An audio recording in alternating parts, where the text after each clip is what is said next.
Bonjour à tous, c'est William sur Westrack Radio et on accueille aujourd'hui Jonathan Pécret, président du Nintai Dojo, une école d'arts martiaux située au Havre. Jonathan Pécret, bonjour. Bonjour. Bienvenue sur Westrack Radio. Merci de m'avoir invité. Alors, dans un premier temps, pouvez-vous nous décrire l'objectif de votre association ? Alors nous, c'est une association qui représente donc des écoles d'arts martiaux qui sont très anciennes, qui sont un petit peu, on pourrait dire, les ancêtres de tout ce qui était Aikido, Judo, etc. Et donc nous, on travaille sur 9 écoles d'arts martiaux traditionnelles où il y a des techniques d'armes, des techniques sans armes, et le but étant de faire perdurer ces traditions dans le temps, hein, parce qu'il y a des traditions qui ont plus de 2000 ans. Et en quelle année a été créée cette association ?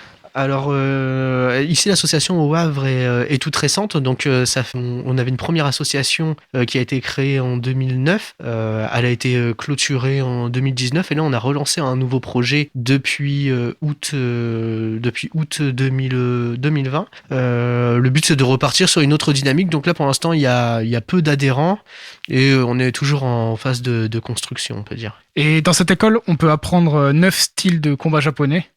Pouvez-vous nous décrire ces différents enseignements et leurs particularités ? Alors, il faut savoir que les enseignements qu'on pratique, en fait, c'était les arts martiaux et d'une part des samouraïs, donc les samouraïs qui étaient les guerriers japonais de l'époque, et d'autre part les guerriers. Alors, nous, on va caricaturer en disant ninja, les shinobi, donc qui étaient des guerriers espions assassins. Et en fait, pour chaque école, il y a des spécialisations, mais les plus courantes étant que ce sont des écoles d'assassins, des écoles d'espions, parfois ils cumulent espions-assassins, des écoles aussi de garde du corps par rapport à des personnes qui étaient dans les palais japonais, et donc qui devaient par exemple protéger le seigneur, qui faisaient un petit peu le rôle de police. Il y a aussi des écoles qui sont spécialisées dans le champ de bataille.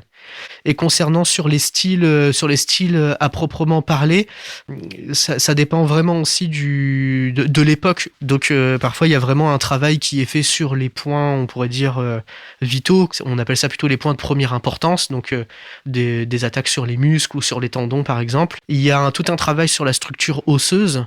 En fait, on travaille des katas, des formes préarrangées à deux qui nous permettent d'avoir une structure de corps pour avoir une influence sur la structure osseuse de notre adversaire. Et il y a aussi des spécialisations dans le timing et aussi dans les techniques dites souples de projection. Et si certains auditeurs seraient intéressés, pouvez-vous nous informer sur les lieux et horaires des différents cours ? Alors, comme notre association est très jeune, on est toujours en pourparlers avec la ville du Havre. On aura une salle à compter de janvier 2021, ce qui sera au Marcel Royer, le gymnase Marcel Royer, le lundi et le mardi soir, donc à partir de 18h. Mais bon, pour l'instant, ça a été un petit peu retardé parce que, comme vous le savez, certainement avec l'actualité, il y a eu les intempéries qui ont fait que mini tornade sur le Havre. Il y a des travaux actuellement. Donc pour l'instant, on se retrouve quand même, mais tous à la forêt. On pratique en extérieur pour le moment. Très bien. Et c'est pas trop compliqué du coup d'organiser les entraînements dans ce contexte actuel sanitaire ? On va dire que d'une part c'est compliqué avec le contexte sanitaire parce que ça peut faire un petit peu peur aux personnes, hein. On le comprend tout à fait, même si nous on prend nos dispositions, notamment avec le port du masque, et puis d'autre part le fait aussi de pratiquer à l'extérieur, c'est pas facile non plus parce qu'on sort un petit peu de la zone de confort. En ce moment il commence à faire un petit peu plus froid, parfois il y a un petit peu la pluie, mais nous notre art martial c'est vraiment en fait les trois mots qui définissent vraiment notre art martial, c'est la patience, l'endurance et la persévérance. Donc le fait de se retrouver en difficulté, justement, c'est un bon moyen de pratiquer pour nous. Et donc là, on est peu d'adhérents, on est 7, mais on se retrouve tous ensemble dans la joie et la bonne humeur à la forêt. Et donc si certains auditeurs souhaitaient intégrer l'association, comment doivent-ils s'y prendre ? Tout simplement, ils prennent contact avec moi. Voilà. Et enfin, selon vous, quels sont les valeurs essentielles que transmettent les arts martiaux? Bah, ce sont des... Alors, les arts martiaux, il y a...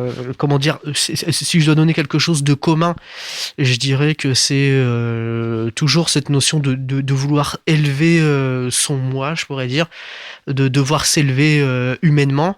Les arts martiaux doivent être utilisés dans un contexte bienveillant. Voilà, moi je différencie bien aussi, comment dire, les arts martiaux des sports de combat qui sont deux choses différentes selon moi. Donc moi je parle pour les arts martiaux. Et puis nous, bah, par rapport à ce qu'on pratique nous spécifiquement, donc il y a le gros travail, comme je disais, par rapport à la patience, la persévérance et l'endurance. Et il y a aussi tout un travail sur l'ego. C'est-à-dire que quand on arrive dans les arts martiaux, tels que nous pratiquons, on peut pas se permettre d'avoir un ego, par exemple. Donc ça fait travailler sur certaines valeurs. Et puis je dirais que au-delà de ça, ce qui est intéressant aussi dans ce qu'on pratique, c'est que bien sûr, c'est un art martial, voilà, qui a fait ses preuves sur le champ de bataille, on peut dire, donc voilà, qui est quand même efficace, mais on fait partie d'une lignée de transmission. Donc il y a tout un patrimoine culturel qui date de l'année, voilà, du XIe siècle, pour arriver jusqu'à maintenant. Donc il y a aussi un partage culturel. Très bien, merci d'avoir répondu à les questions. Merci à vous. Pour les auditeurs qui souhaiteraient en savoir plus, vous pouvez vous rendre sur la page Facebook du Nintai Dojo ou sur lehavre.fr/annuaire/nintai-dojo. Merci. C'était William sur West Track Radio. Bonne journée.